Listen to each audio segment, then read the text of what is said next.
So yesterday morning when I fed, everybody seemed perfectly normal. Everybody was acting normal here in this pen. Yesterday afternoon, late, about 5:30, I noticed the ram had a little bit of snot there around his nose. He was drinking a lot of water, letting a lot of water kind of just run out of his mouth as he was drinking, just kind of making a mess. Decided to, come back out about 9 o'clock that night just to keep an eye on him, see if anything's changed.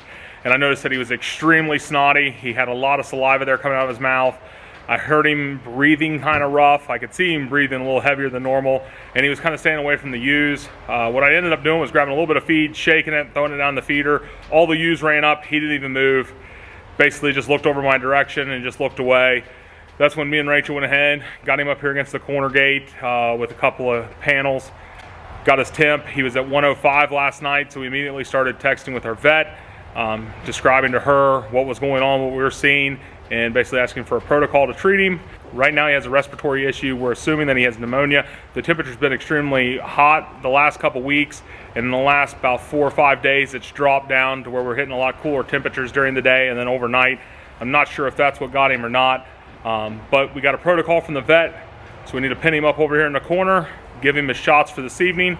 She said we should see definite improvement over the next 24 hours if it's what we think it is, and if not, she's gonna have to come take a look at him and see what else is going on with him. So we're gonna get him pinned up over here on the side, try to get a halter on him maybe, give him his shots, and just overall check him out. Same plan as last night. You're push him into the corner, and we'll try to get him under the fan.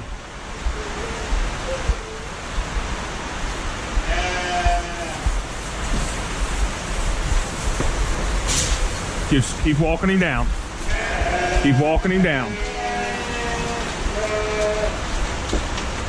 want to alter him so that you can get his neck, or you feel good about that position right there? We can. Grab the halter.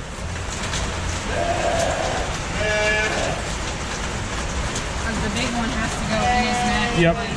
Under the skin, not straight in. 2 of them are under the skin.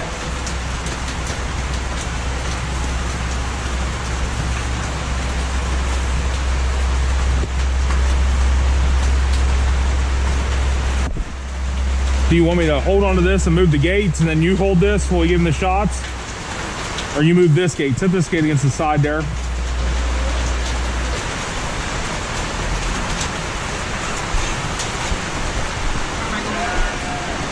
Do you want to give him the shots? You want me to? Okay, then you come over here and hold this. Stand in front of him and hold this. I'm just gonna try and pinch him. Can I hold it like this? Yeah. Yep.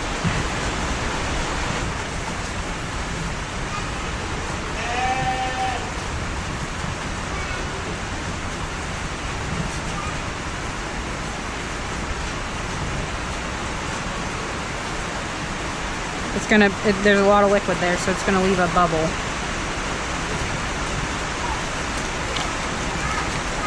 Or 2 straight in. Yeah, I would do them more like up here. Same side? Mm-hmm. These needles are really nice. Better than a lot of the other ones we've had. They're longer.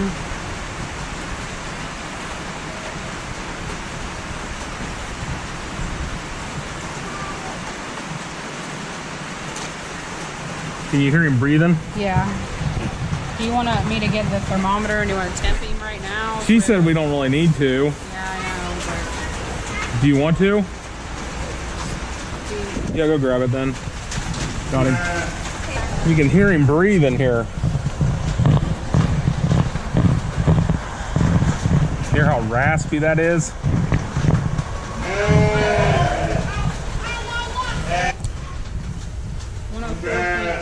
104.2. Okay. I guess that's better, right? Yeah, better than last night.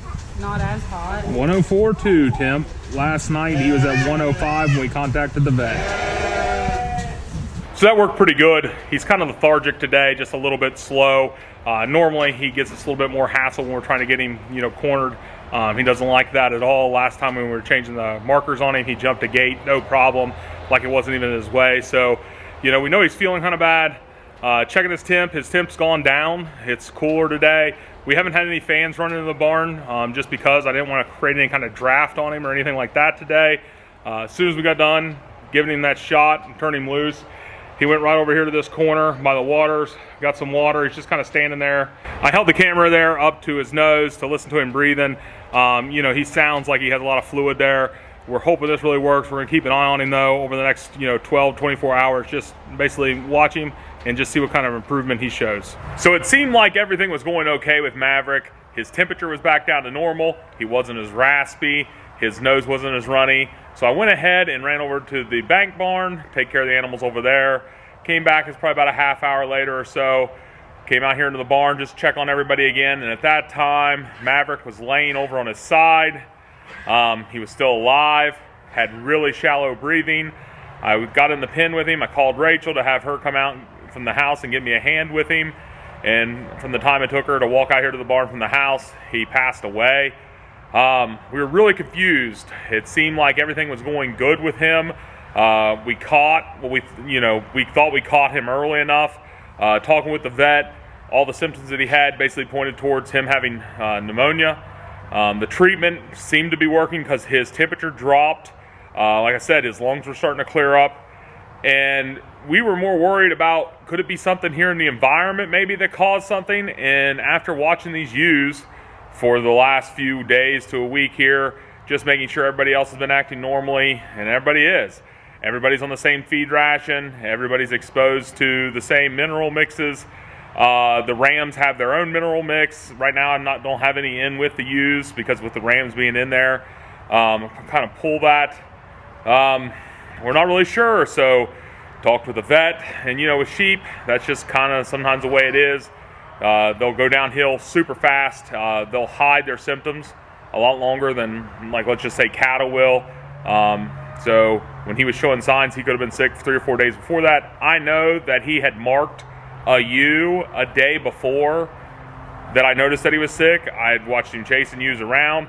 Even that first night after treatment, he was chasing ewes around, a couple of them in this pen, sniffing, checking them out. And so we decided, I contacted the farm that we purchased Maverick from and just basically asked them their opinion, because me and Rachel were at that point kind of, had our doubts, I guess, about ourselves in that sense on what we need to do next. We wanted to make a good decision, and we're just talking with them, and we just basically asked them their opinion on, if it was you, would you get the necropsy, autopsy done on him just to see if it's something in the environment, or, because we know that he had a respiratory issue like pneumonia, is that just basically what we have to assume that it is, since no one else is showing any signs? We talked to the vet. I called the Ohio State University's vet department where they would do the procedure. And after talking with them, I had to wait till the next day to bring him up. I would have to have a referral from the vet. And if they told me if everything was good to bring him on, then it would still be $600 fee for that ram just to get checked out and disposal, because they won't release him back to me. And so, at that point, that's what we talked to the farm that he came from about. Would you spend that amount of money to check on a ram that was already, that was sick? Basically, just kind of make sure that we were making the right decision, some backup in our decision. And they agreed that, yeah, that was probably a little much to spend on a ram that we know had a respiratory issue, illness at that time. And also, with everybody else acting perfectly fine, nobody else had a single sniffle or anything like that. That just further laminates to us that, he was just sick, and he was probably sicker than we thought he was. And, he really wasn't presenting signs until it was just really that bad. And, that's one of the hard things about these ewes and rams. They hide that sickness a lot. If anytime I see a ewe have her ears drooped a little bit or acting a little droopy, instantly we get in there, we start checking temperature, seeing how she's doing, basically keeping an eye on her, sometimes even separating them off a little bit, just making sure that they're drinking and eating, because these guys hide it really well, that they're starting to get sick or they're in the beginning stages of being sick. That led us into the next issue that we were encountering. He had been in with these ewes for 32 days at that point, almost a complete 2 cycles, or maybe it's like 30 days. He had everybody in here marked except for one ewe. She hadn't got marked. She was one of the ones he was chasing around right there towards the end. The one issue we have is that ewe that hadn't been marked, she is a half sibling to our ram over at the bank barn. That's with that group of ewes. And then in this pen of these ewes right now, that was Maverick's set, that ram that we have at the bank barn, his mother and two half-sisters are in this pen. And so I'm not really sure what our next steps will be. We need to really think about it. Do I contact the farm? I know the farm that we purchased Willow from right around the same time that we got Maverick. He has some extra rams. He has some rams for sale that are a little bit more older, a couple years old, experienced, and he has some ram lambs. He's really close. We can get there in about an hour. Either rent a ram to put in here, because this is the group that we were wanting to get our registered Suffolks out of. So the other option would be to do something like that, or to wait about a month or a little bit more, and then bring our ram Sparkles over here, put him in with them, give him a different crown color, because he's going to mark on everybody. He's going to run around, check everybody out. It's a new pen, new ewes to him here. Even if he doesn't breed them, he's still going to put marks on them, but we want to make sure that there's enough of a space in that time frame that there would be no overlap of if it could be Maverick's lamb or if it could be his lambs. So that's another option we might look at doing. I know everybody's been marked except for that one.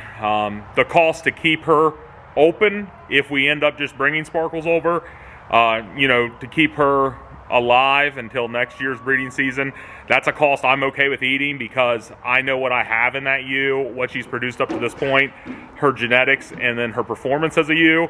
So that's something I'm okay with, just because I know what it'll cost me to keep her open.